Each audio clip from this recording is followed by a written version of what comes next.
Last week, after Donald Trump sent those Tomahawk missiles into Syria, some really great investigators on Twitter found a tweet from Sean Hannity from 2013 talking about the fact that, it's great that our leader, then Barack Obama, has the audacity to launch a military strike against Syria and then go play golf.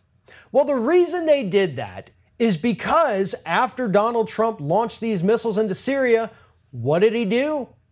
He went to go play golf, just like he has done every single week since becoming president of the United States.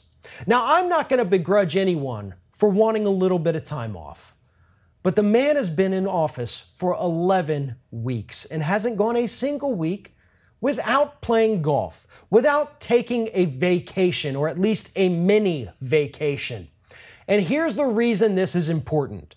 This is important because Republicans are the ones who've made this a campaign issue, who have made this a point of attack. They did it for 8 straight years under President Obama. And now the tables have turned because according to the numbers, Donald Trump has now spent almost twice as much as President Obama spent in a full year on travel, and Trump managed to do it in just 11 weeks.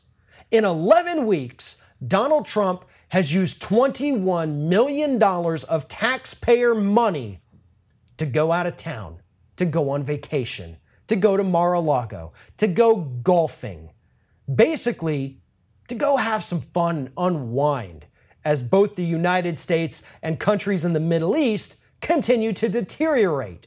$21 million in 11 weeks. Let me put that into a little bit better perspective here. President Obama spent $12 million a year for all 8 years that he was in office. And that is the highest of the high of the estimates.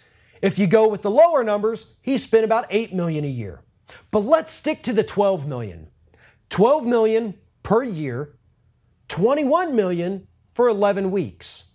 At this current pace, by the end of this first year in office for President Trump, he will have spent more on travel than President Obama spent in 8 years. Republicans are still pissed off. I talked about this a couple weeks ago.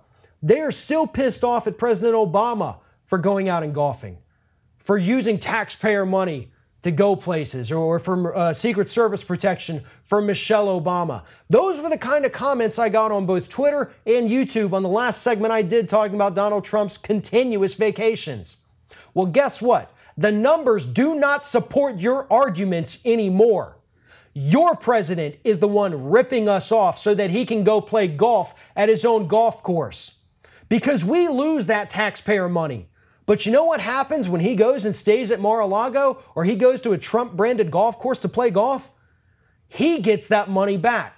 He's taking money out of your pocket and paying it to his own corporations, which will then end up paying it back into his pocket. He's stealing from us, folks.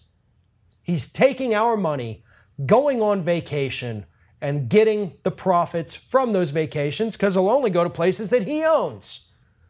Now, if Donald Trump wants to spend his time golfing, if he wants to spend his time hanging out at his resorts and having fun, he can do that.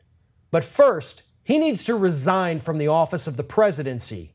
If he is not going to take this job seriously, then he needs to voluntarily leave and let the grown-ups, the people who are used to working hard, take over. Because Donald Trump does not have the work ethic or the intelligence to hold the office of the president, and these first 11 weeks have proven that beyond a shadow of a doubt. This man is too juvenile and too friggin' lazy to be the president of the United States. If you like this video, make sure you like, comment, share, and most importantly, subscribe to our YouTube channel if you haven't already. If you've done all those things, please check out all the videos below. Stay up to date with everything we do here at Ring of Fire.